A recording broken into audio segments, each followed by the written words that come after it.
بسم الله الرحمن الرحيم.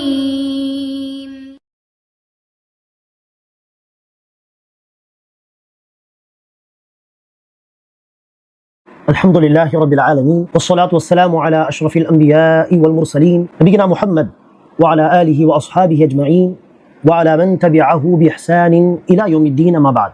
கண்ணியமிக்க சகோதர சகோதரிகளே, இந்த பதிவில் நாம் இன்ஷா அல்லாஹ் மிக சிறப்பிற்குரிய திக்ருடைய சில வார்த்தைகளை பார்க்க இருக்கிறோம். இந்த வார்த்தைகளை கொண்டு நாம் அல்லாஹ்வை திக்ரு செய்தால் அல்லாஹ் சுப்ஹானஹு வ தஆலா நமக்கு மிக முக்கியமாக 4 பரிசுகளை, 4 சிறப்புகளை, 4 ஃபதீலத்துகளை வழங்குகிறான். அந்த சிறப்புகள் என்ன என்பதை பார்த்துவிட்டு அடுத்தபடியாக நாம் இன்ஷா அல்லாஹ் அந்த வார்த்தைகளை பார்க்கலாம். அன்பானவர்களே, இந்த வார்த்தைகளை எவர் ஒருவர் ஒரு நாளில் 100 தடவை படிப்பாரோ, காலையில் ஒரே அடியாக 100 தடவை ஓதி முடித்தாலும் சரி, மாலையில் ஒரே அடியாக 100 தடவை ஓதி முடித்தாலும் சரி, ஆக மொத்தத்தில் ஒரு நாளில் 100 தடவை படித்தால் இந்த சிறப்புகள் 4 சிறப்புகள். ஒரு சிறப்பு என்ன? கானத் லஹு அத்ல 10 ரிகாப், 10 அடிமைகளை விடுவிக்கும் அளவுக்கான நன்மைகள். அந்த காலத்தில் மனிதர்களை கூட என்ன செய்வார்கள்? காசு கொடுத்து வாங்குவார்கள், அடிமையாக வைப்பார்கள். அப்படிப்பட்ட ஒரு அடிமையை காசு கொடுத்து வாங்கி அடுத்து அந்த அடிமையை ஃப்ரீ செய்வது, விடுவிப்பது என்பது மகத்தான ஒரு நன்மையா இல்லையா? அப்படி இருக்க 10 அடிமைகளை விடுவிக்கும் அளவுக்கு நன்மைகள் இதில் எழுதப்படும். 10 அடிமைகளை விடுவிப்பதற்கு ஈடான ஒரு நன்மை இந்த வார்த்தைகளை 100 தடவை சொல்வது. இரண்டாவது சிறப்பு என்ன? وَكُتِبَتْ لَهُ 100 حَسَنَةٍ, 100 தடவை படித்ததற்கு 100 நன்மைகள் எழுதப்படும்.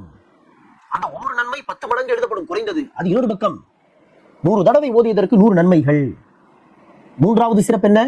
وَمُحِيَتْ عَنْهُ 100 سَيِّئَةٍ, 100 பாவங்கள் அழிக்கப்படும். 100 முறை இந்த திக்ரை ஓதுவதற்கு பதிலாக 100 பாவங்கள் அழிக்கப்படும். நான்காவதாக وَكَانَتْ لَهُ حِرْزًا مِنَ الشَّيْطَانِ, நான்காவது பரிசு என்ன? நான்காவது சிறப்பு என்ன? காலையில் ஓதினால் மாலை வரை அல்லது மாலை ஓதினால் காலை வரை ஷைத்தானை விட்டு பாதுகாப்பு வழங்கப்படும். 4 சிறப்புகள் அன்பானவர்களே. இந்த வார்த்தைகளை ஒரு நாளில் 100 தடவை படித்து விட்டால் 10 அடிமைகளை விடுவிக்கக்கூடிய நன்மையும், 100 முறை ஓதியதற்கு பதிலாக 100 நன்மைகள், அதில் ஒவ்வொரு நன்மை 10 மடங்கு குறைந்தது எழுதப்படும். அல்லாஹ் நாடினால் 700 மடங்கு கூட அது எழுதப்படும், பெருக்கி. மூன்றாவதாக 100 பாவங்கள் அளிக்கப்படும். நான்காவதாக ஷைத்தானை விட்டு நமக்கு பாதுகாப்பு கிடைக்கும். ஷைத்தான் பலவிதத்தில் நம்மை தீங்கிழைக்க முயற்சி செய்கிறான். ஆக ஷைத்தானை விட்டு நாம் அல்லாஹ்வுடைய பாதுகாப்பில், அல்லாஹ்வுடைய பொறுப்பில் இருக்க வேண்டும் என்று சொன்னால் மிக சிறந்த ஒரு வழி இந்த வார்த்தைகளை படிப்பது.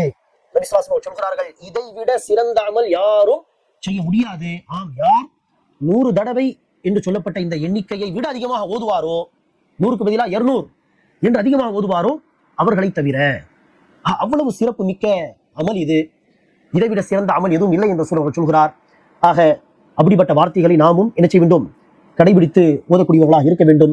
ஃபஜர் தொழுத பிறகு அப்படி 100 தடவை ஓதி விடுவது, அல்லது மகரிப் தொழுத பிறகு அல்லது மகரிப்க்கு முன்பு, அசருக்கு பிறகு என்று, அசருக்கு பிறகு அல்லது மகரிப்க்கு பிறகு 100 தடவை படிப்பது. இப்படியாக நேரத்தை ஒதுக்கி நாம் படித்தால் 100 தடவை படிப்பதற்கு ஒரு 10 நிமிடங்கள் ஆகும். 8 நிமிடங்கள் அல்லது ஒரு 10 நிமிடங்கள். அதில் 100 முறை என்ன செய்யலாம்? தாராளமாக இந்த வார்த்தைகளை ஓதி முடித்து விடலாம். அந்த வார்த்தைகள் என்ன? பொதுவாக கலிமத்து தௌஹீத் எல்லோருக்கும் மனப்பாடமாக உள்ள கலிமாதான். தனியாக உட்கார்ந்து மனப்பாடம் செய்யக்கூடிய தேவையில்லை. லா இலாஹ இல்லல்லாஹு வஹ்தஹு லா ஷரீக லஹு லஹுல் முல்கு வ லஹுல் ஹம்து வ ஹுவ அலா குல்லி ஷைஇன் கதீர். லா இலாஹ இல்லல்லாஹு வஹ்தஹு லா ஷரீக லஹு லஹுல் முல்கு வ லஹுல் ஹம்து வ ஹுவ அலா குல்லி ஷைஇன் கதீர். லா இலாஹ இல்லல்லாஹ் வஹ்தஹு லா ஷரீக லஹு, அல்லாஹ்வை தவிர வணக்கத்திற்குரிய யாரும் இல்லை, அவன் தனித்தவன். இறை தன்மைகள், வணக்கத்திற்கு தகுதி உள்ளவன் என்கிற எல்லா விஷயத்திலும் அவன் தனித்தவன். லா ஷரீக லஹு, அவனுக்கு இணை துணை எதுவும் இல்லை, யாரும் இல்லை. லஹுல் முல்கு வ லஹுல் ஹம்த், அவனுக்கு தான் ஆட்சி, அதிகாரம், புகழ் எல்லாமே அவனுக்கு தான் சொந்தமானது. அப்படிப்பட்ட இறைவனுக்கு தான் வணங்கப்படும் தகுதியும் இருக்க முடியும். வஹுவ அலா குல்லி ஷைஇன் கதீர், அவன் யாவற்றின் மீதும் ஆற்றல் படைத்தவனாக, ஆற்றல் மிக்கவனாக இருக்கிறான். அல்லாஹ் சுப்ஹானஹு வ தஆலா நம் அனைவருக்கும் இந்த தௌஹீதுடைய கலிமாவுக்கு ஏற்ப வாழக்கூடிய பாக்கியத்தை தருவானாக.